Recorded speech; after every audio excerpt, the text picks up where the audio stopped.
Internship വഴി 23,000-ലധികം അവസരങ്ങൾ. ഒപ്പം കൊച്ചി നേവൽ യാർഡിലും ഓർഡിനൻസ് ഫാക്ടറികളിലുമായി 800-ലധികം ഒഴിവുകൾ. ഈ ആഴ്ചത്തെ മികച്ച തൊഴിലവസരങ്ങളെ കുറിച്ച് വിശദമായിട്ട് അറിയാം. Welcome to job radar.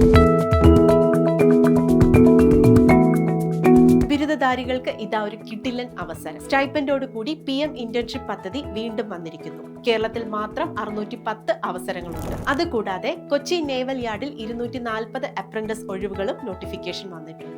കായിക മേഖലയിൽ താല്പര്യമുള്ളവർക്ക് സ്പോർട്സ് അതോറിറ്റി ഓഫ് ഇന്ത്യയിൽ 323 അസിസ്റ്റന്റ് കോച്ച് ഒഴിവുകളുണ്ട്. ഇതുകൂടാതെ വിവിധ ഓർഡിനൻസ് ഫാക്ടറികളിലായി വർക്കർ, എഞ്ചിനീയർ, അപ്രന്റീസ് ഉൾപ്പെടെ 1000-ലധികം അവസരങ്ങളും ഇപ്പോൾ റിപ്പോർട്ട് ചെയ്തിട്ടുണ്ട്. ബാങ്കിംഗ് സെക്ടറിൽ ബാങ്ക് ഓഫ് ബറോഡയിൽ 104 ഒഴിവുകളുണ്ട്. കേന്ദ്ര സർക്കാരിന് കീഴിലുള്ള ഗവൺമെന്റ് മിന്റുകളിൽ 94 ഒഴിവുകൾ റിപ്പോർട്ട് ചെയ്തിട്ടുണ്ട്. ഇനി കേരളത്തിലെ അവസരങ്ങൾ നോക്കുകയാണെങ്കിൽ സംസ്ഥാന സർക്കാരിന്റെ കീഴിലുള്ള അസാപ് കേരളയിൽ 27 ഇന്റേൺസ് ഒഴിവുകളുണ്ട്. പുതിയ തൊഴിലവസരങ്ങൾ അപ് ടു ഡേറ്റ് ആയിട്ട് അറിയാൻ ഞങ്ങളുടെ ടെലഗ്രാം ചാനൽ ഫോളോ ചെയ്യുക.